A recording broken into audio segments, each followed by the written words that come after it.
story you are about to hear is true.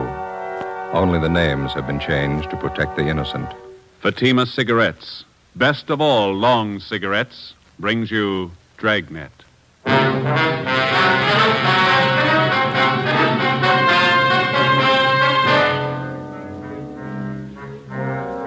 You're a detective sergeant. You're assigned to robbery detail. A store clerk has been murdered, shot to death in a robbery. The holdup man is described as tall, well-dressed. He escapes in a taxicab. Your job, get him.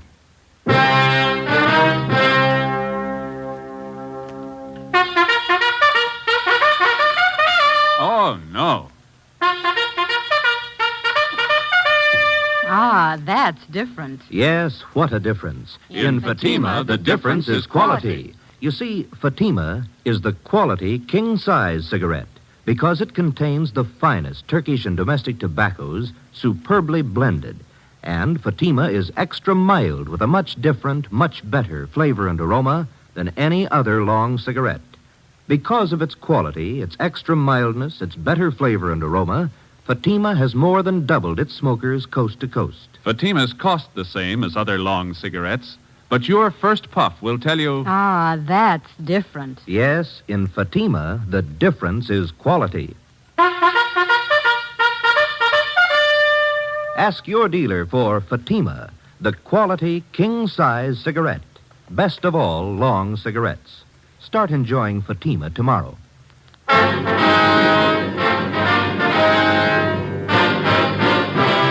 Dragnet, the documented drama of an actual crime. For the next 30 minutes, in cooperation with the Los Angeles Police Department, you will travel step by step on the side of the law through an actual case from official police files.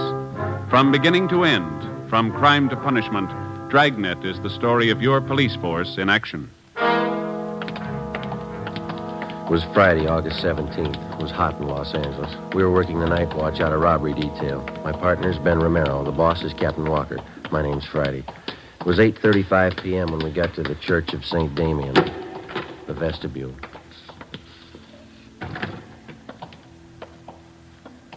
That must be her playing the organ. Yeah, I don't see any stairs. Wonder how you get up there to the loft. Looks like that might be the sexton over there. Well, let's ask her. Mm-hmm. Excuse me, sir. Yeah? We're looking for an Ernestine Matthews. Understand she's the organist here at the church. Well, that's her playing up there now, running over a few pieces for Sunday. Could you tell us how to get up to the choir loft, sir? Surely, through that door over there. Follow the stairway straight up. Can't miss. Thank you.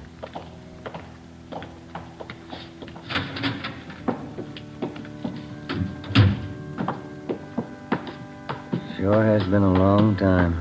Yeah, what's that? Climbing stairs to a choir loft. Sang a lot in church when I was a kid. Boy soprano. All right? They finally threw me out. Mm-hmm. Voice change. Yes, did you want something? Are you Mrs. Ernestine Matthews? Yes, did you come about the new choir books? No, ma'am. Police officers. Oh, can I help you? It's about your husband, Miss Matthews. Bert, what about him? Has Bert done something? He was hurt, ma'am. Well, I don't understand. Bert's working at the store. What do you mean he was hurt? There was a holdup. Dear God, my husband. Was he hurt bad? Yes, ma'am. Where is he? I've got to go to him. Is he in pain? No, ma'am. What are you trying to say? Dear God, tell me the truth. Which hospital is he in? They took him to Georgia Street. They helped him all they could. You're not trying to tell me Bert's dead? You're not trying to tell me that, are you? I'm sorry, ma'am. In the past 16 days, 7 armed robberies had been committed, apparently by the same man. The suspect was described by victims as tall, heavily built, and very nervous. He was armed. It's cold logic that every suspect who's armed in the commission of a robbery is a potential killer. It's a fact that's been proved 100 times over. The man we were after had proven it again. We'd used every means at our disposal to identify him, through the stats office, the record bureau, latent fingerprints, through informants and witnesses. We'd gotten out an APB on him containing his description and his method of operation. We'd maintained stakeouts. We hadn't reached him in time. Early that evening, a downtown grocery store had been held up. One of the clerks, 31-year-old Bert Matthews, failed to empty the cash register quickly enough, and the bandit shot him 3 times through the chest. He died almost instantly, and the hold-up man escaped. There was only one witness, Another clerk who had been on duty in the store with Matthews at the time of the holdup. His name was Jess Tallman. He was brought to the city hall where we questioned him further. Did you see Bert's wife? Does she know? Yeah, we dropped off at the church on the way in. Drove her to her sister's place. Still can't get it through my head. 1 minute I was talking to Bert, next minute he was dead. It's kind of hard to take, you know. I'd like to go over that description of the holdup, man. You were pretty upset out there at the store. Do you feel up to it now?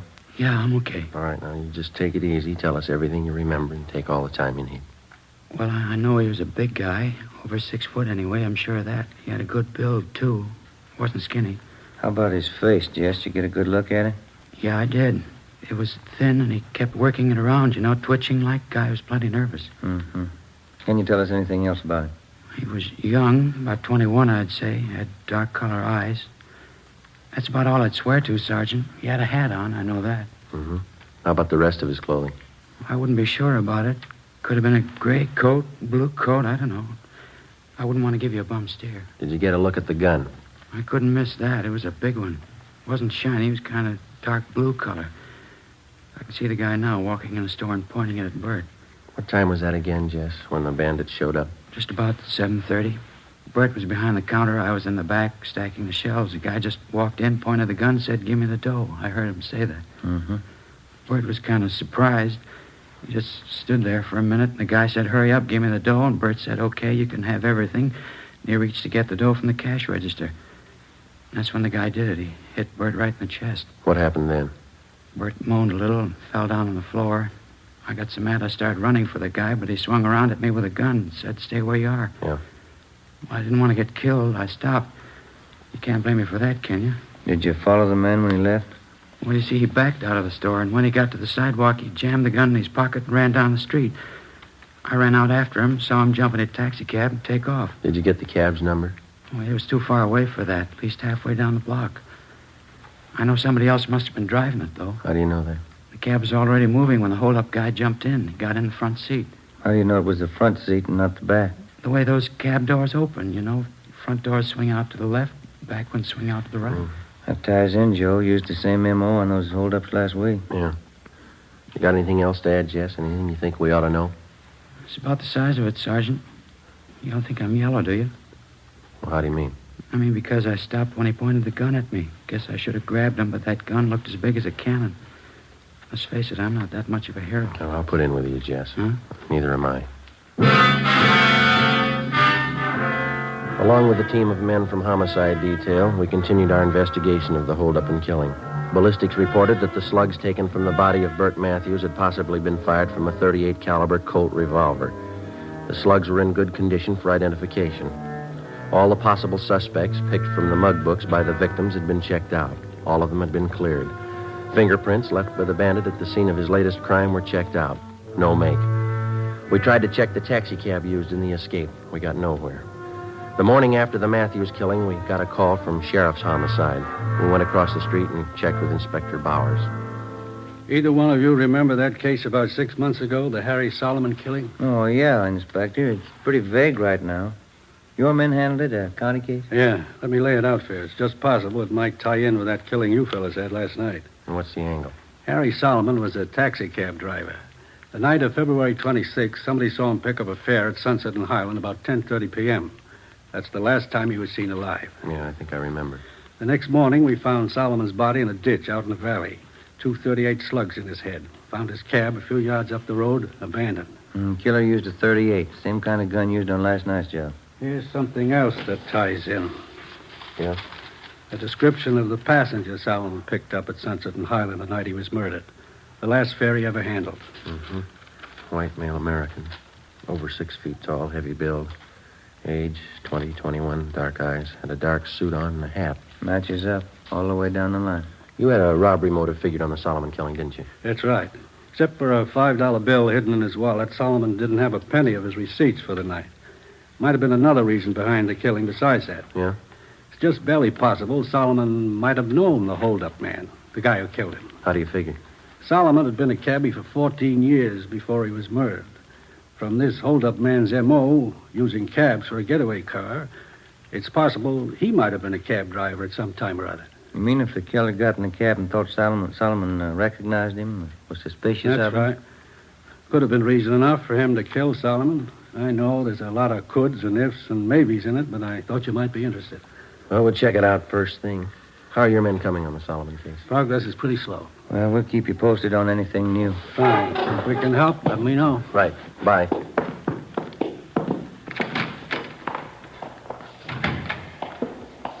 Well, 2 sets of 38 slugs.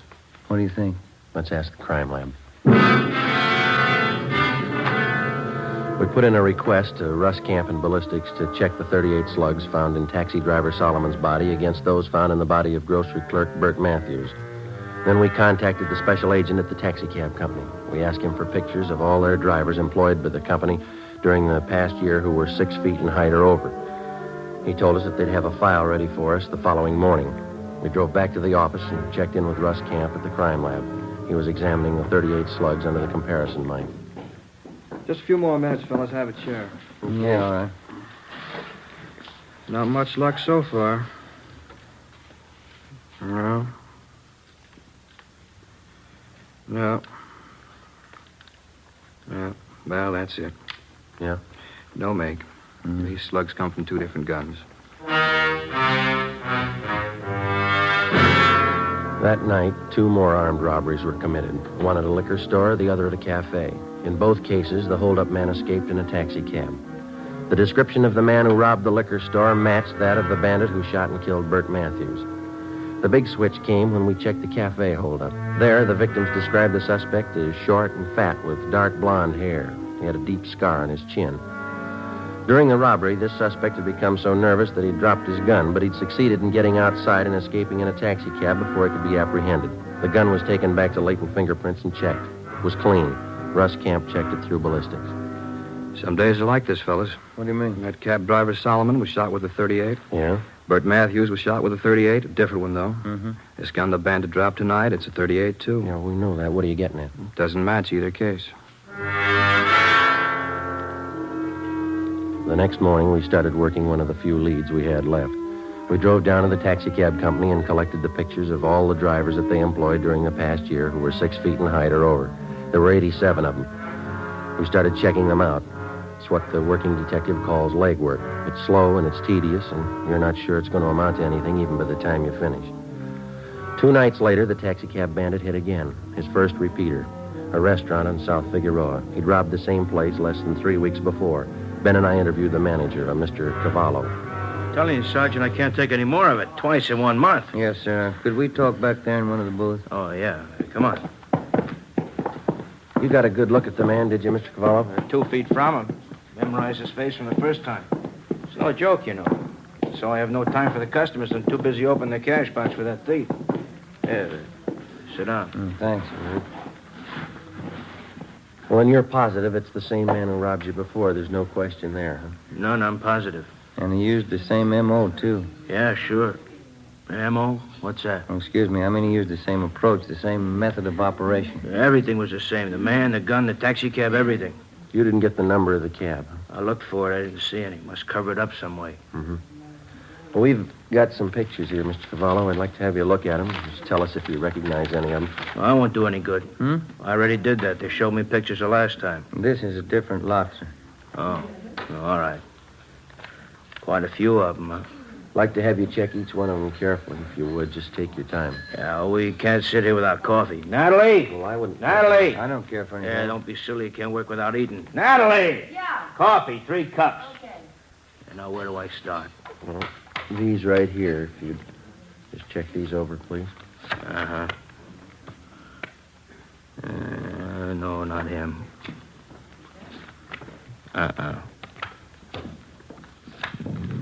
Not him either. Oh, thank you. Thank you. Yeah.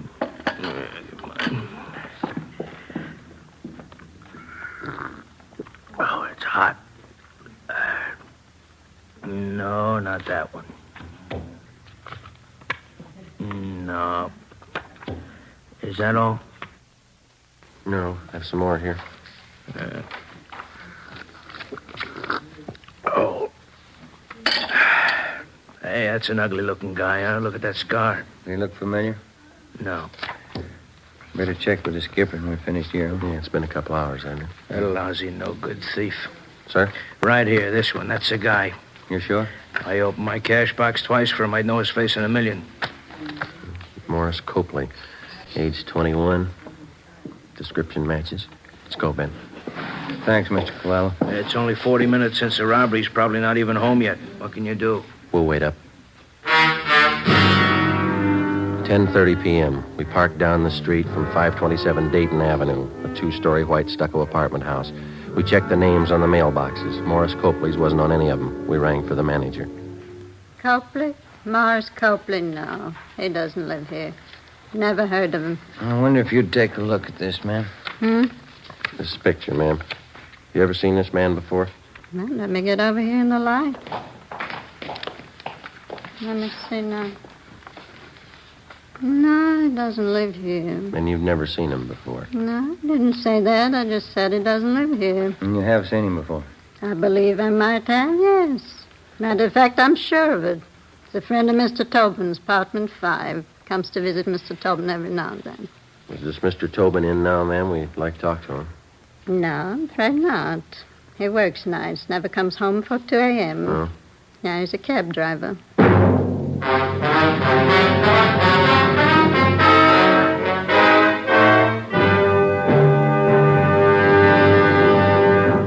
You are listening to Dragnet, authentic stories of your police force in action.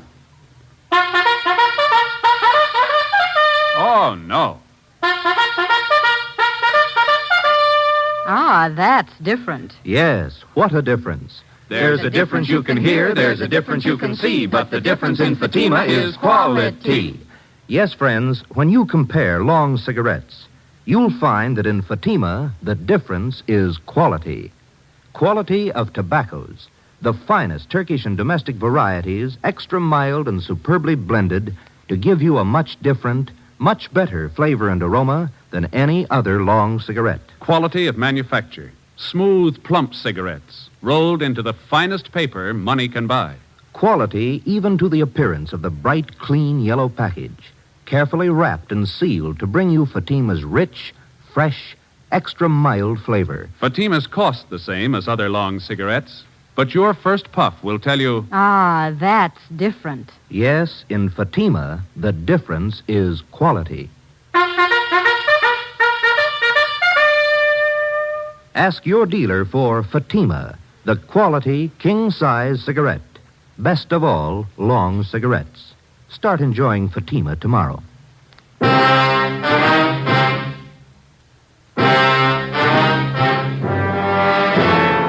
10:45 p.m. In the presence of the manager, we made a search of the apartment registered in the name of Ralph Tobin, the man who was supposed to be a friend of the suspect, Morris Copley. We found nothing that would tie either of them up with the robberies and the killings. Before the manager returned to her apartment, we instructed her to say nothing about our being there in case Tobin or Copley returned. We called the office and told them we'd received an identification on Morris Copley. They checked them both through R&I. Neither had any criminal record. They got out an APB on Copley. We waited. Midnight came.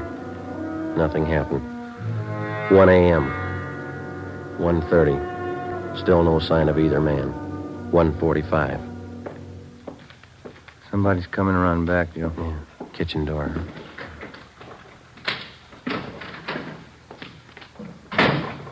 Maury, you back already? Hold it right there, mister. Police officers. I'll fan him. Who are you? Is this a stick-up? Police officers. He's clean, Joe. What's it all about? What do you want? You Ralph Tobin?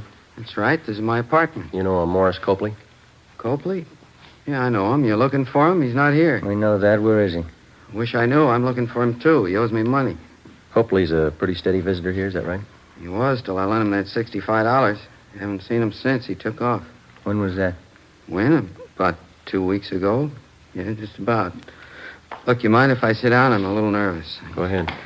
Kind of upsets you, you know. Why are you looking for Maury? I'd like to have you repeat what you said when you came in that door. What I said? I asked who you were, didn't I? No, I mean before that. Say, I don't think I know what you're getting at, officer. You said, Maury, you back already? Not what you said? Yeah, I guess I did. I guess I thought Maury came back to pay me the $65 he borrowed. You didn't make it sound like that, Tobin. I got the idea you were expecting. Expecting him? No, I haven't seen Maury in 2 weeks, maybe 3. He took me for $65. All right, that's enough small talk, mister. Now, Copley's in deep. You're going to match him if we don't get a straight story. Some cans of beer in the refrigerator. Let's have one around, huh? Skip the beer. Where's Copley? I'll swear in the Bible if you want me to. I don't know. Look, if Maury pulled anything heavy, I'm not in on it. Ben, you want to check with the manager? Ask her when's the last time she saw Copley here. Yeah, right. Now, wait a minute, officers. I want to cooperate. If Maury's in deep, that's his fault, not mine. That's right, isn't it? That's right. Now, where is he? I don't know. That's the truth. I'll tell you something else. I wasn't squaring. I saw Maury early tonight, 6 o'clock. Came here and borrowed another 5 from me. But you don't know where he is now? No. Say, I'd sure like a can of beer if you don't All mind. right, sit still. I'll get it for you. You sure you won't have one? No, not me. No, thanks. I don't want him. There you go. Good cold beer. I like it when I get nervous. It always calms me down. Say, Tobin, Yeah, officer? you haven't taken your hat off. Oh, I was nervous. I guess I forgot. There. Your hair always been dark blonde? Since I was a kid, yeah, why? How about that scar on your chin? It's a pretty deep one. Beer's sure good. I asked you about the scar. It's kind of embarrassing. I got a little high one night. Fell off a merry-go-round. Big night. Now I've heard everything. We had a robbery report a couple of nights ago, Tobin. Hold-up man was just about your height and weight. Yeah? Dark blonde hair. Had a scar on his chin, too. I'm afraid you got a wrong slant, officer. I worked my cab every night of the week. It wasn't me. Mind if we have a look at your car outside? How'd you know I had a car? We didn't. Let's give it a look, shall we? Why do you want to look at it? You haven't anything to hide, have you? Of course not. I'm not like Maury. He's always in trouble, always on the lam. You probably think it's funny when you check the glove compartment in my car. Will we? Yeah, you will. Why's that? Keep a gun in there. You know how many cab drivers get shot. A guy can't be too careful. What kind of gun do you have, Tobin? Revolver, regular revolver. What caliber? 38. Why?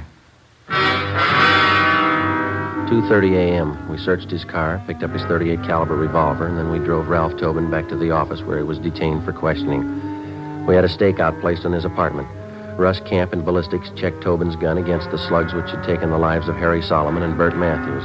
It was found beyond the question of a doubt that his gun had been used in the Solomon killing. We confronted Tobin with the evidence. He started talking. He told us that Copley was responsible for the murder of both Solomon and Matthews, that Copley had borrowed his gun for the Solomon job. In all the robberies except one, he described himself only as the accomplice. He drove the getaway taxi cab. The only occasion he tried to handle the actual holdup was at the cafe, where he became so nervous that he had dropped his gun. Before he was booked on suspicion of murder, Tobin told us that Morris Copley still had 2 .38 revolvers in his possession. He insisted he had no idea where Copley was. Ben handled the questioning while a stenographer took Tobin's statement. I contacted Inspector Bowers and informed him of our progress. 11 a.m. I got back to the squad room. All right, did you check back through that personnel record we got from the cab company? Yeah, I got half an idea, I think. Yeah? See here on Copley's application for the job? Well, sure, we checked out all those references. They don't go anywhere. No, I mean this right here. Married, yes. Children, 1 daughter. Age 4 months. Hmm. Well, this application's dated May 6th. That means his baby was born in February. Yeah, sure. Copley was working here then, so it's 10 to 1 the baby was born in a local hospital. That's what I mean. If we find the right hospital or the doctor, they could lead us to him. There's the phone book. Let's go.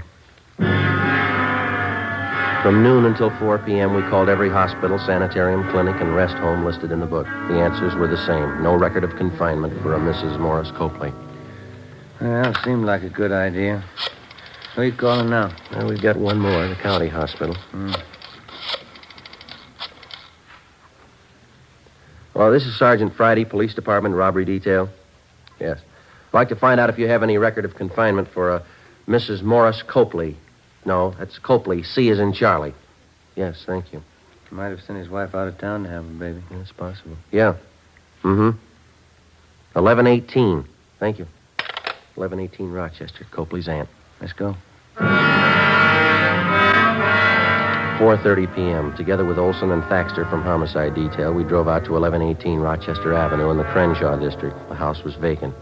From a neighbor, we learned that Copley's aunt had moved 2 weeks before. We got her address from one of her friends in the neighborhood and finally located her at work in a beauty shop on Melrose Avenue. We posed as traffic investigators. The aunt told us she thought we could find her nephew Morris at home, an address on East 13th Street. 6 p.m. We located the house and parked the cars a half a block away. As we approached the house on foot, we saw a light burning in one of the windows on the left side of the house. Thaxter and Olson covered the back. At a given signal, they entered the back door. Ben and I went through the front. It's empty. Yeah. Thaxter! Nothing back here, Joe. Empty. That's great. Looks like somebody passed him a tip-off just in time. Look at the mess this place is in. We got out in a hurry, all right. Hey, what's going on here? What do you men think you're doing? Police officers, your name?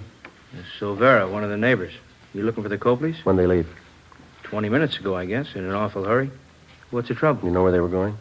Well, no, but you might try Mr. Copley's aunt. She lives over in Rochester. They're not there. Well, have you tried his sister's house? 6:45 p.m. The neighbor, Silvera, directed us to the home of Morris Copley's sister, a small frame cottage on the edge of Beverly Hills. The lights were on in the living room, but the shades were drawn. Thaxter and Olson made their way quietly around to the back. Ben and I went up the front steps and rang the bell.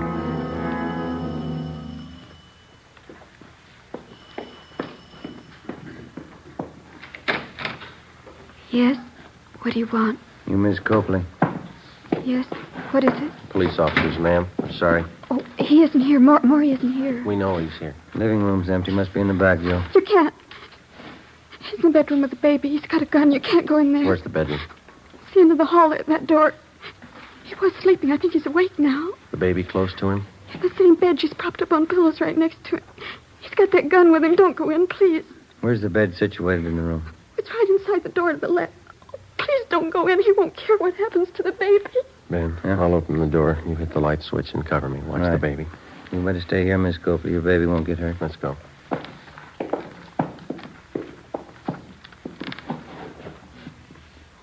All right, let's go in. All right, drop it, you. Grab the gun, Ben.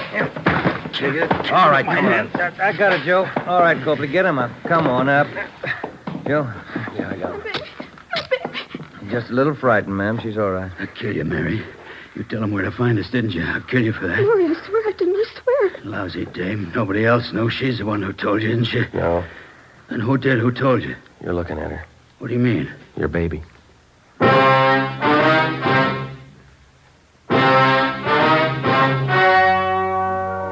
The story you have just heard was true. Only the names were changed to protect the innocent. On December 16th, trial was held in Superior Court, City and County of Los Angeles, State of California. In a moment, the results of that trial. And now, here is our star, Jack Webb. Thank you. The working detective knows that there is one mark of identification that never changes, a man's fingerprints. The suspect may change his appearance in many ways, but his fingerprints always remain the same, a mark of identity that cannot be changed. When you compare Fatima with other long cigarettes, the difference is quality, a mark of identity which never changes. And Fatima is extra mild. If you're a long cigarette smoker like I am, smoke Fatima. They cost the same, but in Fatima, the difference is quality. Smoke Fatima.